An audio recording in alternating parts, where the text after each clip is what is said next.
Hello, beautiful people. Welcome back to our channel. Sit-at-home order in Southeastern region has been fully activated. Usually, they call it Ghost Monday. If you go through the streets of Southeast, from Owerri to Enugu to Ebonyi to Anambra, you keep saying deserted roads. But right now, that's not actually where we're heading. Just giving updates on what is happening in Southeast as a Monday morning. But right now, there's a lot going on between Simeon Ekpa, DOS, HOD of DOS, and of course, the federal government, have decided to capitalize on the issues going on in between them. Before we go to the newspaper to find out all this wrapped up into one, I'd like you to subscribe to our channel by clicking on the red subscribe button beside it. You will see a bell notification icon. Please go ahead, click on it to get notified as soon as we update our channel on YouTube. All right, let's start with what Simi Ekpa has to say and what is going on in Ipob, Ghana. You're going to get updates on that too as well. Well, there seems to be a misunderstanding going on between Simi Ekpa and the HODs in DOS. And Simi Ekpa have decided to take to his social media handle to call them out. I'm going to read exactly what he said and, of course, what some other personalities in IPB are saying against Simeon Ekpa concerning the struggle and what took place, of course, in Ghana and what the government is saying. Chika Edoziem, this I'm reading what Simeon Ekpa said. Simeon Ekpa called out Chika Edoziem, saying, Chika Edoziem, the HODs, you lied against me, Simeon Ekpa, but I will not respond to that and I will not address it. But just take note that what you said on Radio Biafra was false. May God bless you, but time shall tell. There are a lot of underlying issues that we do not know, but eventually, like he rightly said, time will tell. But of course, other prominent persons have decided to call out Simeon Ekpa over so many things. Well, this is what he has to say, according to Afamefona Ezewankwo. According to the words, he said, Simeon Ekpa amused me. Fulani terrorists that have been carrying out ethnic cleansing in Nigeria and on social media talking about it. They have been very strategic with their plans. But Simeon Ekpa thinks screaming war is the way out. Can't you guys mature for once? Meaning, can't you guys keep your mouth shut for once? That Simeon Ekpa is actually using the social media to talk so many things, but there's no strategy on ground while the Fulani headsmen are strategizing and they're off social media doing their thing. Some persons have been saying, Ike Guru, that guy's man. That somebody responded by saying, Ike Guru, that guy. ESN even came as surprise to the extent people didn't believe there's such people.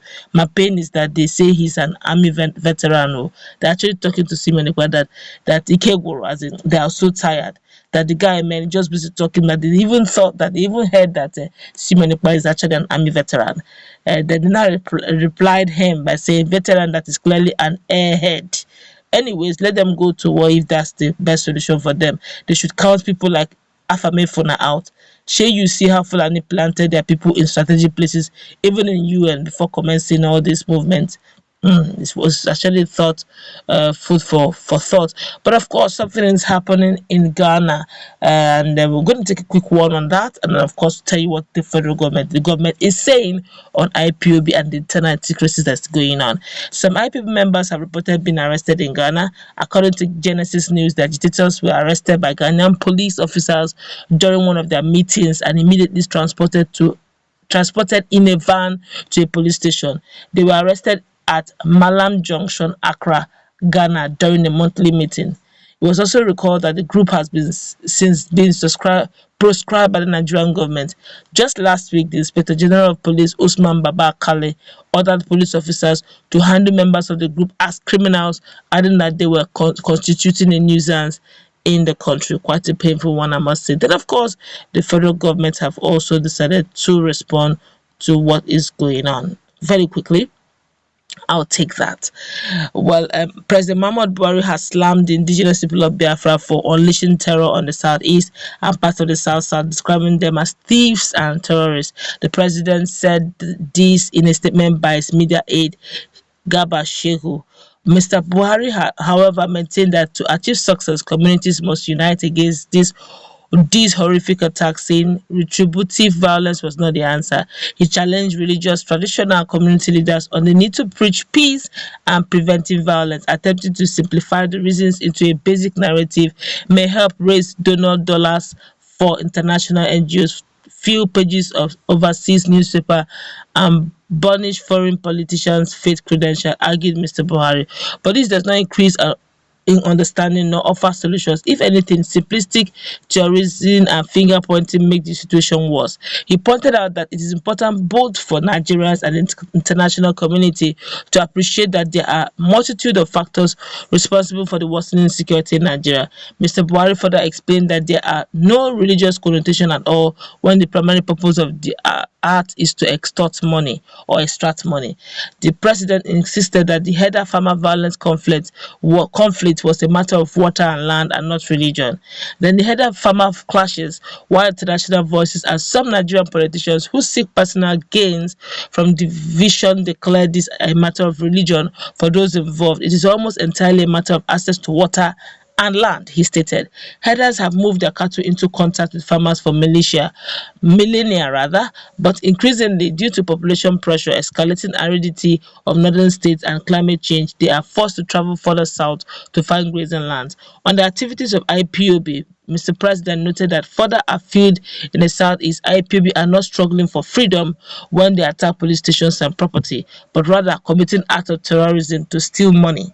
Ipob is not defending Christians as their highly paid foreign lobbyists claim. Mr. Buhari pointed out when almost every citizen of these states they terrorize is uniformly Christian. A few months ago, Mr. Buhari regime repatriated Ipob leader Nnamdi Kanu from Kenya and now facing various criminal charges in court. He is in detention. Mr. Kanu and Ipob are seeking the secession of the southeast from Nigeria.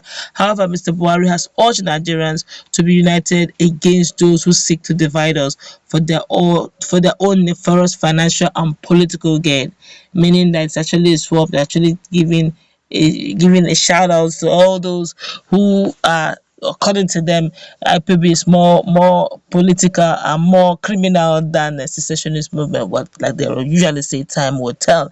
Now, what is going on? Ghana already. There was a short video clip that's actually going around how the young man said they were actually going on a meeting in Ipob, Ghana, and they were swapped in and taken to the police station for having meetings, according to him. And of course, what is going on between the Ekpa and the DOS, that's the Director of State, where Chika Edoziem called him out, and Ekpa is telling the whole world, putting the whole world on notice that what he said in Radio Biafra was actually false and not true. That time will tell. God bless him. And a lot of other people have actually called out Ekpa, saying, of course, that his own strategies online, there's nothing offline.